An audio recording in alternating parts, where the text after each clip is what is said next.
tema de hoje são as pessoas mais perversas da história. Vai ter na lista bastante pessoas que a gente já falou sobre no History Club. Talvez muitos de vocês não tenham ouvido falar porque não estavam aqui ainda. A primeira atividade vai ser completar os nomes. Esses aqui são os mais desconhecidos. Esse aqui é mais conhecido, também é menos conhecido, mas tá meio tipo, não tá em ordem de malvadeza assim, tá em ordem de desconhecido. Qual que é a continuação desse nome aqui? É Paul? Não. É o Pol Pot. Esse aqui ninguém vai conhecer, é o Tamerlane. O pior de todos é Segredo. Não, segundo. Gui? Eu não sei qual que é, mas eu quero. Um desses é o que estuprava metade dos asiáticos. É esse aqui, o Hirohito. Tem um. E esse aqui? O Gengis Khan não tá aí? Hã? O Gengis Khan. Não tá nas listas. Ah, tá. É o Mao Tse Tung. Esse aqui. E esse aqui, eu já falei sobre em uma apresentação. É o vampiro, né? Tutman, o Ditador da Cross. Não. Tá bom. Então vamos falar primeiro sobre o Pol Pot, que ele tem o maior kill ratio da história, que é basicamente tipo assim, o ratio de pessoas que você conseguiu matar para a população que você tem no seu país. 36%, isso é um número bem absurdo. Eu acho que o Hitler chegou a 25% ou 20%, bem menos que esse maluco aí. Mas vamos começar um pouco com a história da Indochina. A Indochina era uma colônia francesa que compunha o Vietnã, Camboja e Laos. O nosso amigo Pol Pot nasceu na Camboja, em 1925. Uma família rica que morava que tinha, tipo, era uma grande propriedade agrária. Assim. Como ele era de uma família muito rica, ele foi colocado num bom colégio de elite. Lá ele aprendeu francês e depois, né, quando ele ficou mais velhinho, em 47 ele foi para a França estudar engenharia de rádio e essas coisas assim. Só que lá na faculdade ele não era muito da galera que gosta de estudar, ele preferia ficar lendo sobre comunismo, fazendo coisas comunistas e indo pro Partido Comunista Francês. Só que ele era meio burrinho, assim, tipo, ele não conseguia entender o Marx sozinho, então ele tinha que ler as notes do Stalin e do Mao Tse Tung. Que se vocês sabem, prestaram atenção em alguma das nossas apresentações aqui, vocês sabem que foram um dos líderes comunistas que são conhecidos por matar muita gente, assim. Então dá pra ver desde as inspirações dele que ele seria um ótimo líder, né?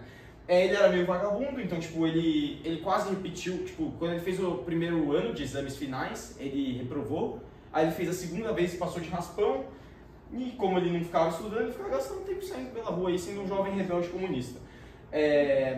Ele continuou estudando ali, mas ele repetia direto, então ele ficou lá um tempão e não pegou o diploma. E aí ele voltou para casa. Quando ele voltou para casa, ele continuou sendo comunista e fazendo coisas comunistas. Só que ele arrumou um emprego como professor em 1956, que durou até 1973. Aí ele teve que fugir da cidade. Alguém sabe a capital do Camboja? Phnom Penh. Aí ele teve que fugir da capital, que era onde ele dava aula, porque começaram a desconfiar que ele era comunista. Bom, depois da Segunda Guerra Mundial, a gente teve a independência da Indochina, que foi um conflito basicamente mais lutado ali pelos vietnamitas. Foi a primeira guerra que foi, Lucas? Não. Bom, como eu disse, a Indochina era uma colônia francesa, só que o Japão, quer dizer, a Alemanha invadiu a França na Primeira Guerra Mundial e colocou a França de vice para tomar conta das colônias. Os franceses estavam meio que mandando indiretamente, só que os japoneses meio que ocuparam a colônia. Em 45, quando a França foi liberada, os japoneses tomaram a colônia por completo e matou uma galera de fome, assim, porque eles pegaram todo o arroz deles e levaram direto para o Japão. Isso matou muita gente e, basicamente, tipo, depois os vietnamitas, junto com o pessoal do Camboja e de Laos, eles começaram a lutar, principalmente os Viet Minhs, no norte do Vietnã, começaram a lutar contra os franceses e eventualmente conseguiram a independência. Quando o Camboja se tornou independente, eles tinham que escolher um líder. E aí quem ganhou foi meio que um líder socialista que foi eleito com 83% dos votos. Essa margem meio alta é porque ele fraudou as eleições, ele fez ele roubava voto, ameaçava as pessoas e essas coisas do tipo. Os comunistas não gostaram nem um pouco desse governo socialista subindo ao poder de forma antidemocrática e eles ficaram ali no cantinho deles fazendo um barulho e sempre preparando para uma oportunidade para se tornar o novo partido regendo o local. Os caras socialistas ficaram no governo por uns 15 anos, assim. No meio dos anos, tipo, tava tudo indo mal, de mal a pior, assim. No meio dos anos 60, a economia tava muito ruim, a economia tava mal, eles não conseguiam vender o arroz direito, eles não conseguiam fazer nada, basicamente. O Estado começou a parar de conseguir prover para os seus cidadãos. Então o povo não ia ficar calado e eles começaram uma revolta em 67. Várias pessoas estavam conduzindo essa revolta contra esse governo supostamente socialista, que era meio de direita, mas enfim. E um desses grupos foi o Akamar Rouge, que eram os comunistas que o Pol Pot fazia parte. Conforme estava tendo outro conflito, que era a Guerra do Vietnã, nesse momento, eles já tinham se liberado da França, agora eles estavam lutando entre si, norte e sul, né? E aí os americanos, eles chegaram no Vietnã, certo? Acho que isso todo mundo sabe. Só que quando eles chegaram no Vietnã tinha um problema, que era a Ho Chi Minh Trail, que era basicamente tipo... eu tô sem o mapa do Vietnã. Mas enfim, era uma trilha na floresta que passava por meio de Laos e Camboja para levar suprimentos até os Vietcongs no Vietnã do Sul. E aí, como os americanos estavam sabendo disso, eles não gostaram nem um pouco e... tá sem som. Nossa. Nossa. Volta. Cara, tá sem som. Não sei o que fazer. Começa aí. Esse site tá sem som. Esse site tá sem som. Você ligou o som da sala? Sim. O som do Google Chrome. Tá ligado. Tá Droga. Bom, era Fortunate Son só tocando, mas tudo bem. Triste. Bom, enfim, os americanos eles foram lá no Camboja para meio que combater os Vietcongs que estavam se escondendo por lá. Eles foram oficialmente para isso, porque tinham Vietcongs se escondendo lá, mas eles também queriam apoiar o governo que estava no Vietnã na época, porque ele estava lutando contra comunistas também. Então os americanos foram lá, bombardearam um monte de lugar, mas como é de se esperar, isso teve um efeito reverso e um monte de novas pessoas querendo destronar esse governo surgiram. E a Akamar Rouge foi ganhando cada vez mais membros e ficando mais forte. A luta, depois que os americanos saíram do Vietnã, a Akamar Rouge só continuou crescendo, eles saíram em 73, e o governo original do Camboja não tinha mais o apoio americano para continuar lutando e se mantendo no poder. E em 75 a Akamar Rouge ganhou a guerra e eles assumiram o controle do país. Agora a gente vai voltar a falar do nosso amiguinho, o Pol Pot. O Pol Pot, durante a guerra, ele usava vários nomes, que são bem 1984, como vocês vão ver. O primeiro era Brother One. Ele também usava Elder Brother, 87 e Grand Uncle. Quando ele assumiu o poder, ele planejou fazer um negócio que ele chamou de Year Zero, o ano zero. Ele ia meio que recomeçar a história do Camboja, completamente do zero. E ele queria apagar tudo que tinha antes. Então ele saiu por aí queimando livros, quebrando artefato, qualquer coisa religiosa onde continha conhecimento ele queimava e destruía. Ele foi acabando com o conhecimento e ele fez tudo isso porque ele queria que o Camboja fosse do jeito que ele imaginou, uma sociedade perfeita. Uma sociedade antes da Revolução Industrial que era simplesmente agrária, não tinham cidades.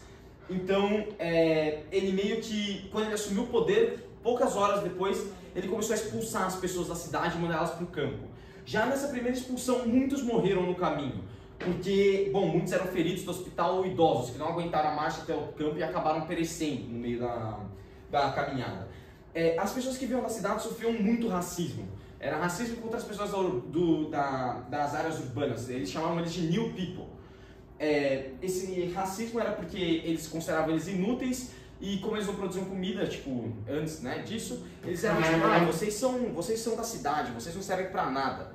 Esse cara ele era bem maluco e ele caçava minorias, assim como qualquer ditador, principalmente chineses e vietnamitas. Eles juravam que os vietnamitas iam invadir ele em algum momento. Mas umas minorias estranhas que ele caçava eram pessoas da cidade, pessoas que usavam óculos e pessoas que falavam mais de uma língua. E, como vocês vão ver, isso aqui vai ficar bem irônico.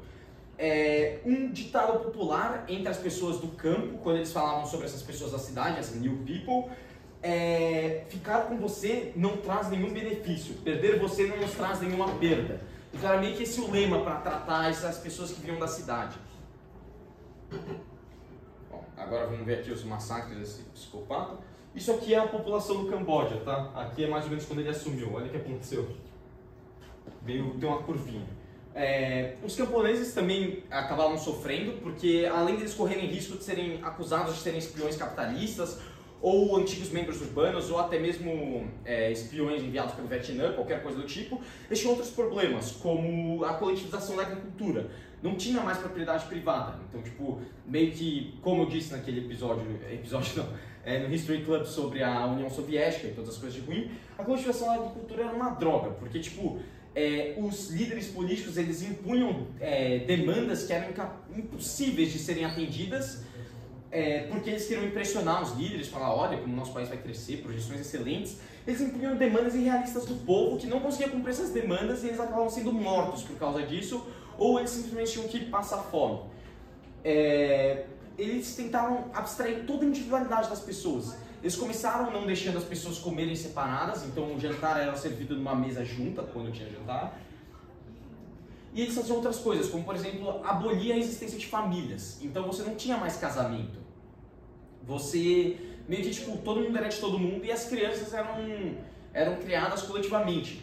E outra coisa que é bem 1984 é porque eles aboliram o pronome nós. Quer dizer, eles aboliram o pronome eu. Quando você ia se referir à primeira pessoa, você tinha que sempre falar nós, para aumentar ainda mais esse senso de coletivização. Lógico que eles não falam nós, né? Falam na língua deles. Aqui vem a parte mais cruel, que são os campos de extermínio.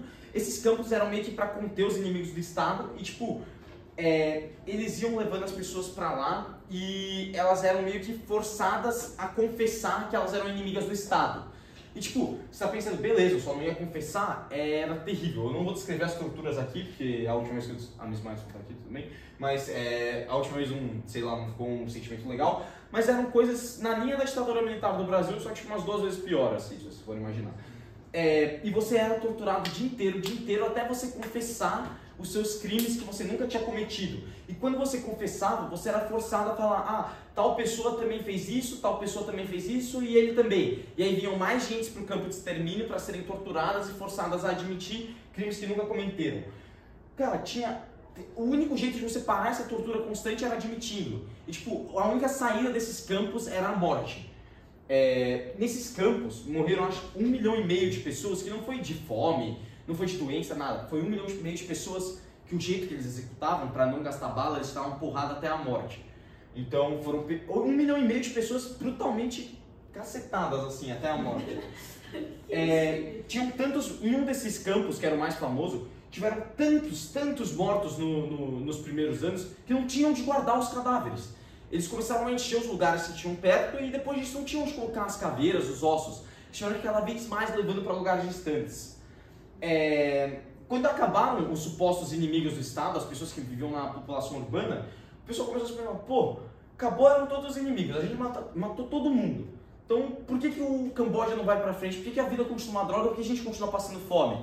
Aí o Pol Pot, muito esperto, falou, tem uma galera aqui que é dentro do nosso partido que está sendo malvadinha, vamos mandar eles para o campo também. E agora as pessoas que faziam as execuções, que oprimiam o próprio povo, estavam sendo oprimidas. Os vietnamitas, eles eram muito oprimidos, tipo, severamente oprimidos, porque o Pol Pot tinha muito medo de uma invasão do Vietnã, e ele achava que as pessoas dentro do vietnamitas, etnicamente, iam fazer essa invasão acontecer. E de tanto que ele puniu essas pessoas e matou e massacrou, o Vietnã do Norte ganhou dos americanos e falou, que isso? Não pode fazer isso com o nosso povo. Isso é um absurdo. Invadiu o Camboja e trocou ele de lugar. Os vietnamitas foram lá e invadiram, o Pol Pot massacrou, né? Enfim, e assim acabou o governo do Pol Pot. Os vietnamitas invadiram e tiraram ele do poder. As consequências, infelizmente, vocês podem estar imaginando aí, tipo, como o Pol Pot foi julgado, né? Tipo, falei que os sérvios foram julgados, muita gente foi julgada em Ruanda também, os nazistas foram julgados, mas o Pol Pot, que matou tudo isso de gente, matou 1,5 milhão a 3 milhões de um país que só tinha 6 milhões de pessoas, qual foi a punição dele? Não teve. Porque a Khmer Rouge ainda era meio que o governo oficial. Ela era o governo oficial do Camboja, porque o Pol Pot se opunha muito ao Vietnã, e os americanos, lógico, também iam se opor ao Vietnã, porque era se opor à União Soviética. E os chineses também se opunham ao Vietnã, porque era se opor à União Soviética, e os chineses odeiam vietnamitas, é uma rixa histórica. Então, meio que a Khmer Rouge ainda era o governo oficial para os Estados Unidos e para a China. Então ninguém puniu esse cara. E agora você acaba pensando, quando os vietnamitas chegaram, pegaram ele, né? Ele deve ter tido uma morte horrível, encheram ele de porrada, torturaram ele até a morte, queimaram ele vivo. Mas não, O cara morreu pacificamente dormindo em 1998. A grande ironia nessa história toda... Ai, cadê a fotinha dele? Enfim, o Pol Pot, ele era um rico que caçava ricos, ele usava óculos e caçava pessoas que usavam óculos, e ele também ele viveu grande parte da sua vida em centros urbanos, então ele era uma dessas new peoples, nunca pegou na enxada na vida. As consequências são tão grandes que até hoje, quando chove muito forte no Camboja, sai a fina camada de terra que cobre os cadáveres por baixo da terra e dá pra ver arcadas dentárias surgindo da terra depois da chuva. Ele matou de 1,5 a 3 milhões de mortes. Eu não sei se dá pra ver esse gráfico aqui, mas em azul a expectativa de vida do Camboja. Você viveu a história. Desculpa. Não, porque ele fala com tanto detalhe. Tá. A expectativa de vida do Camboja, olha o que aconteceu com ela. Aqui é quando o Pol Pot meio que assumiu e começou o reino de terror dele. Caiu para baixo de 20 anos, isso é literalmente abaixo da idade das cavernas. Caiu para acho que 18, 15 anos. Eu não sei se vocês estão vendo isso, o absurdo. Ele matou mais ou menos mais de 25% da população dele. Então, vocês conseguem imaginar girar uma roleta e se cair na cor que você escolher, você morre? Vocês têm noção disso? É a mesma coisa que tipo, ser um cidadão do Camboja. É até pior, na verdade. Tá. Agora a gente vai pro outro cara, que é o Tamerlane. Juventude. Bolis, ladrãozinho de creche ou era de ovelhas? Bom, você vai entender isso, não faz sentido depois. Mas a gente tem esse Timur. Ele era nascido de uma tribo meio do nada, irrelevante. Num lugar que ninguém ligava. Quando ele era criança, ele roubava gado e ovelha, por isso ladrãozinho de ovelha. Só que em um desses roubos dele, um pastor atento deu 2 flechadas nele. Uma pegou na mão e a outra na perna e ele ficou aleijado pelo resto da vida dele. Por isso esse nome Tamerlane, que os persas apelidaram pra ele, que é tipo Timur o Aleijado, o título dele. Os persas eram inimigos deles, como vocês vão ver, mas enfim. A Eurásia nessa época estava muito dividida, porque os mongóis tinham acabado de engolir grande parte do mundo, então ela estava meio que quebrada em vários khans, que eram tipo pequenos reinos que eram fiéis ao grande Khan da Mongólia. Khanites. E aí eles eram meio que fiéis ao cara da Mongólia, né, o grande Khan. O Império Mongol meio que perdeu um pouco do controle uma época, né, do Chagatai Khanites, que... Ai, cadê meu mapa? Tá aqui. Que era esse aqui, tipo... Era esse aqui, só que ele pegava toda essa parte aqui, ó. Aí eles perderam o controle dessa parte e, tipo, um monte de warlords locais começaram a lutar entre si para ver quem ia dominar o local e quem ia substituir os khans. Isso criou um vácuo de poder, então o nosso amigo aqui, o Timur, ele juntou 7 manos e 4 cavalos e falou, eu sou um general mercenário. E começou a prestar serviços pela guerra e ficou manipulando a galera para lutar entre si. E aí ele ia criando renome por conta disso. Só que os khans, eles voltaram, eles mandaram eles falando, não, vocês não vão se rebelar, a gente vai tomar o controle disso aqui de novo. Os khans voltaram, e aí o Timur ele se uniu ao lado dos khans, ele virou a casaca e ajudou eles a conquistar tudo. Só que na hora de nomear alguém para ser o líder desse lugar, os khans nomearam tipo o genro dele, e ele ficou louco, e aí ele fugiu pro Irã, chamou uma galera ali pra... importante isso aqui, ele conseguiu chamar uma galera para se unir ao exército dele e tomar e criar um novo império dele, porque ele era analfabeto, mas ele era poliglota também, ele falava 3 línguas fluentes, que era turco,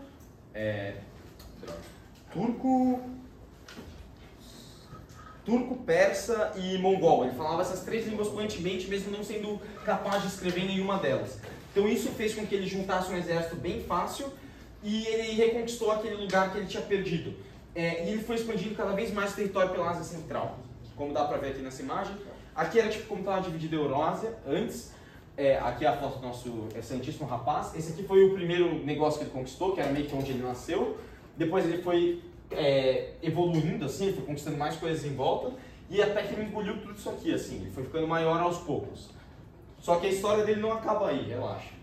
Ele foi se expandindo muito porque ele tinha uma fama de ser extremamente cruel. As cidades nem tentavam resistir muito porque elas sabiam que se tentassem resistir, a punição ia ser severa, ia ser uma punição extrema. Porque histórias se espalhavam das decapitações em massa que ele fazia com quem não se rendia, cidades inteiras que ele queimou e muitas outras coisas. Então, tipo, as pessoas tinham muito medo dele. Só o renome dele já era o suficiente para derrubar impérios. Então, tipo, ele ia conquistando as cidades muito pelo nome que ele tinha e pelo exército gigante. Essa a fama de malvado, eu já falei sobre. Ele chegou até mesmo a conquistar Bagdá, que era a capital do mundo islâmico na época. Ele foi expandindo cada vez mais, só que a Horda Dourada, quem estava aqui no Dia da Rússia lembra, esse aqui é o símbolo deles, eu achei muito legal.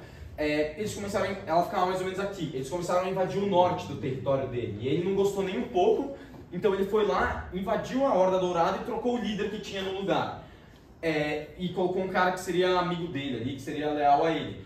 Aí ele voltou a fazer as coisas dele, tipo, matar uma galera, e aí esse cara meio que traiu ele e invadiu de novo os territórios dele ao norte. Ele ficou tão bravo que ele entrou na Horda Dourada e começou a, tipo, queimar tudo. Ele não tinha rendição, não importa o que você falasse, ele queimava tudo.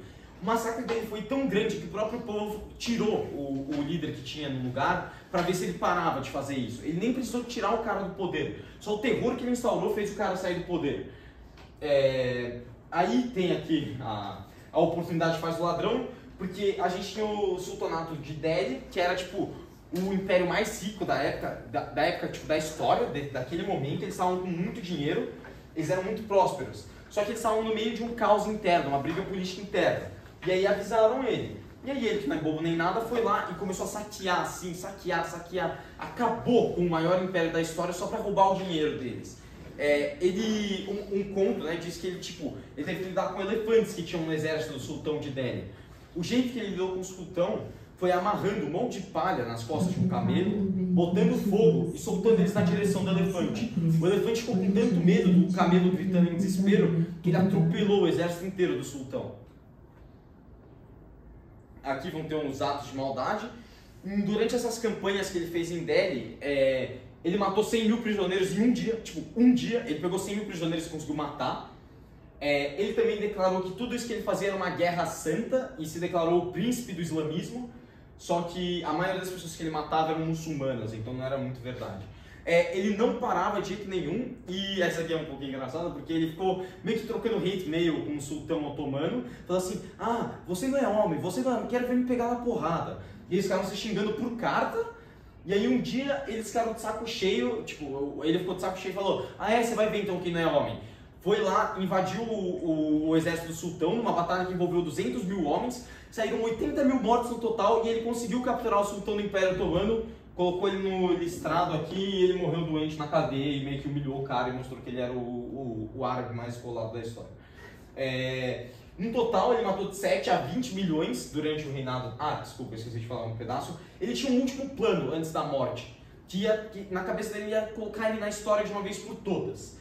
O plano dele era meio que invadir um canato ali, tipo, o que restava do canato original, invadir aquilo, tipo, não muito militarmente, assim, tipo, pedir, deixa eu passar, e ele invadir a China e tomar a China inteira. Era esse o plano desse cara. E ele provavelmente conseguiria, só que ele morreu a caminho de conversar com os caras. Então, voltando, né, ele matou 7 a 20 milhões de pessoas, estimam que ele matou 5% da população global da época. O caso mais tenebroso de massacre dele foi esse aqui, Isfahan Massacre. Foi basicamente o seguinte, tinha essa cidade que era muito rica, muito bonita e tudo. E aí, ele tava lá com o exército dele, já conheciam a fama dele, então os caras da cidade falaram, pega aí, velho, a gente não quer brigar, pode ficar com a cidade. E aí ele falou, beleza, saqueou de leve assim, não matou ninguém, como pra mostrar, fiquei feliz que vocês se renderam, e deixou um exército pequeno pra tomar conta da cidade. E foi fazer as coisas de Timur dele lá, foi matar uma galera aí. Só que o pessoal da cidade, os jovens rebeldes, foram lá e mataram os soldados dele. Ele ficou maluco. Ele voltou, ele ordenou que absolutamente todas as pessoas da cidade fossem mortas, sem exceção. Então ele criou uma cota de cabeça para os soldados deles. Então os soldados deles tinham que voltar com um certo número de cabeças, senão eles mesmos iam ser decapitados. Cabeça tanto faz, mulher, criança, velho. E aí tem um prisioneiro que ficou vivo, tipo, lógico, né, que ele não conseguiu matar todo mundo, ele pegou uns escravos. Eles meio que fizeram o seguinte, ele pegou todas as mulheres e crianças da cidade, colocou numa planície. Aí ele mandou colocar as crianças de 7 anos ou menos do lado ali. E aí ele mandou que atropelassem com os cavalos. As mulheres viram isso, entraram em desespero, começaram a implorar por misericórdia, mas não funcionou. Ele mandou o exército passar por cima delas. Só que o exército não queria, eles falaram, você tá maluco, a gente não vai fazer isso, é um absurdo. Ele falou, ninguém vai passar. Ele pegou o cavalo dele e começou a passar por cima delas sozinho. E aí o exército seguiu ele depois. E esse foi tipo, um dos maiores massacres, morreram 100 mil pessoas, ele expurgou uma cidade inteira. E agora, vamos para a atividade, vocês têm que descobrir quem que é a pior pessoa de todo mundo. Não é? Não sei, vamos ver. Eu tava muito curioso. Muitos historiadores falam que é impossível você determinar. Mas eu pesquisei muito ontem, muito mesmo. E tipo, depois de umas 5, 6 horas eu consegui chegar a uma conclusão. Primeiro, é uma pessoa relativamente famosa. Eu quero que vocês escrevam a pessoa que vocês acham, a mais malvada de todos os tempos.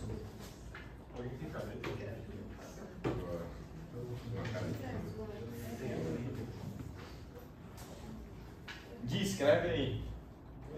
Só tô vendo um dado. Não é cola, é uma cola. Vai ser, eu acho que algum de vocês até podem acertar. Não, era inglês. Não, pode ser, se você achar, mas já seguro que não é. Entre todas as pessoas do mundo, mas... Pô, joga um lápis aí. Eu também não. Pode ser uma caneta. Posso jogar? Gui.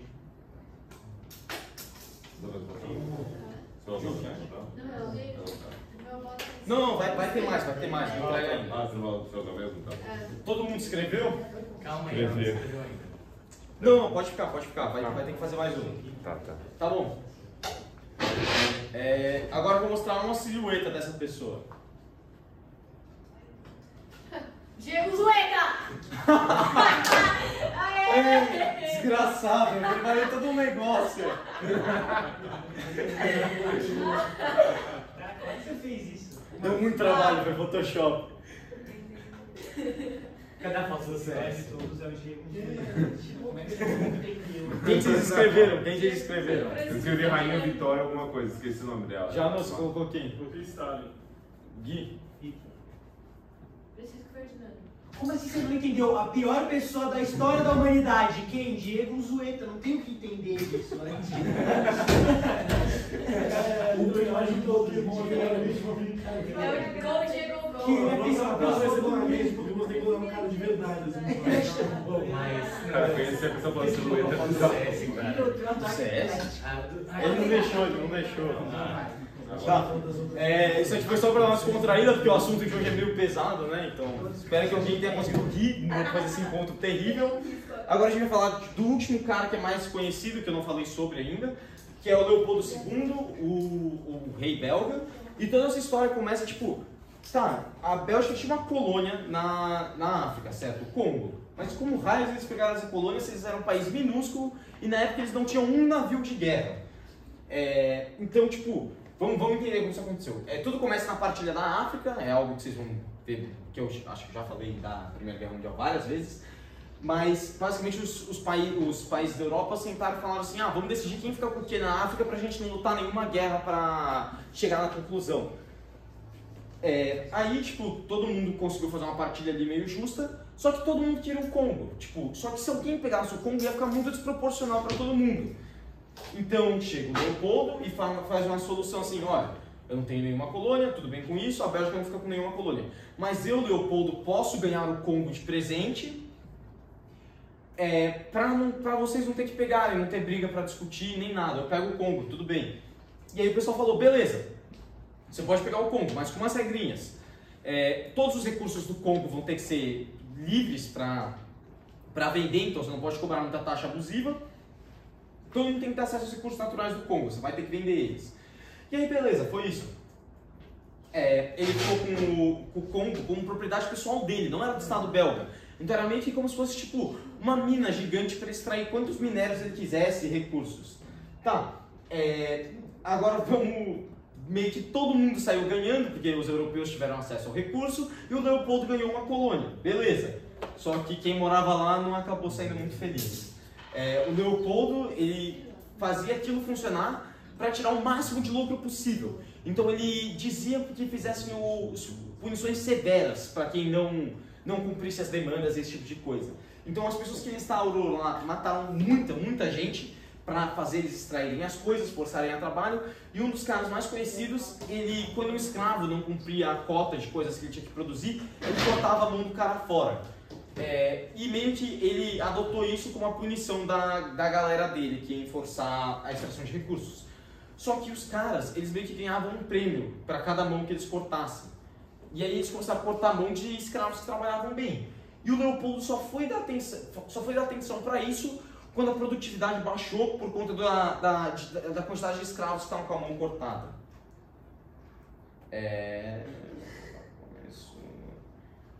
Tá. O resto eu acho que é tranquilo aqui, a maioria das pessoas já conhece. O Hirohito, eu não preciso falar nada, eu acho que já tiveram uns 3 History Clubs só falando mal desse cara.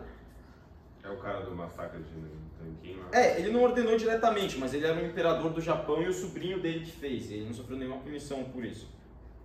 Você viu o show? A série? Não. Mas eu não odeio o Japão. Quer dizer, eu gosto do Japão antigo, mas eu não gosto do Hirohito. Tem o Stalin também, que matou um monte de galera de fome, um monte de galera de execução, mandou matar mais de... Bom, vocês viram no History Club do Great Purge. Mao Tse Tung matou muita gente de fome mesmo, tentando industrializar o país, dar o grande passo para a frente. Hitler, isso é meio óbvio. E tem o Tudjman, que era o ditador croata. Durante a Segunda Guerra, quando a Itália e a Alemanha invadiram os Balcãs, eles meio que ocuparam a Iugoslávia, só que a Croácia, eles meio que falaram, não, vocês vão ser especiais. E colocaram um ditador de puppets, um ditador fantoche no lugar, que era o Tudjman. E o Tudjman, ele odiava os sérvios e muitas outras etnias dentro da Croácia. E o esquema dele para massacrar os sérvios dessas etnias era tão brutal, mas tão brutal, que o Hitler mandou ele parar. Então o Tudjman não era brincadeira. E é isso. Faltou falar, o Leopoldo II matou 10 milhões de pessoas, tá? Eu esqueci de falar. Enfim, foi esse o History Club de hoje, foi um pouquinho triste, mas acho que deu pra dar umas risadas, né? Nandão.